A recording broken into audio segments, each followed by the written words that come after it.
Hey y'all, this is Jeremiah, pastor of Centennial ARP. Thanks for tuning in for today's video devotional out of Proverbs chapter 1, verse 8.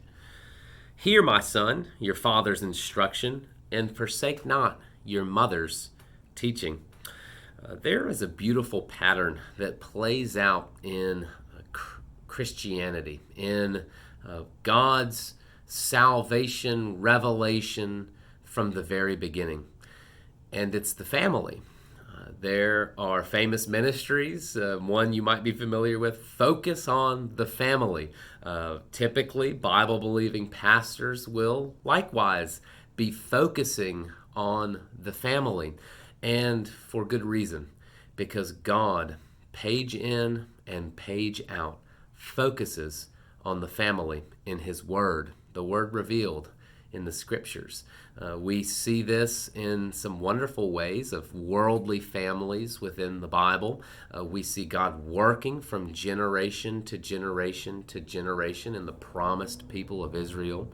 We see the same thing begin to happen in the messianic kingship, as you can trace Jesus' lineage from David all the way through, indeed even from Adam all the way through. In a place like the Gospel of Luke, we see commandments: honor thy father and mother. We see other commandments: fathers, don't crush your children and cause them to stumble. We see God the Father Himself adopting us as children, bringing us into His family.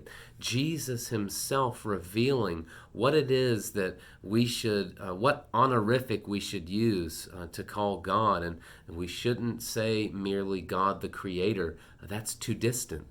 We should say Abba, Father, because of what God has done for us through the sending of His own Son, our elder brother, Jesus Christ, the family of God. And here in this proverb, Proverbs 1, verse 8, there's more to come, but there's something very important that Solomon wants us to know from the beginning. Hear, my son, your father's instruction, and forsake not your mother's teaching.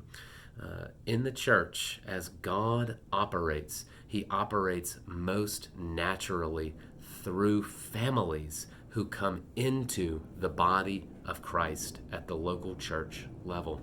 God ordains it to be so that generation in and generation out, we can see and hear the testimony of God's working, of God's gift of wisdom, of indeed and ultimately God's gift of salvation through Jesus Christ.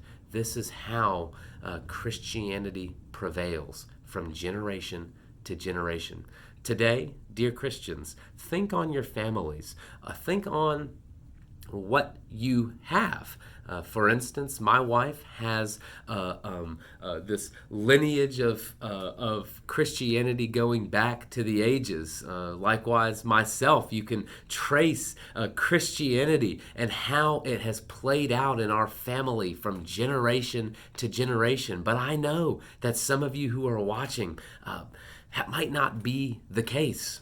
You might find yourself wondering, am I the first of my generation? And if that is so, look and see what the Lord has for you moving forward. And remember, if you don't have children, or if your parents are gone, or something like that, that God's family is here and ready to fulfill beautifully these Bible verses in the most wondrous of ways, a way that maybe you've never thought could happen in your life, to have father's instruction, to have mother's teaching. It happens most beautifully and naturally as families flow into the church. But as we are adopted into the family of God, we see it play out in a wonderful way. This is where God's working testimony and witness can be found in Christians' lives. What is it in your life? Have you shared it? Do you share it? What is it like for you? God is working, and He's working through families. Hear, my son, your father's instruction, and forsake not your mother's teaching. Praise be to the generational God.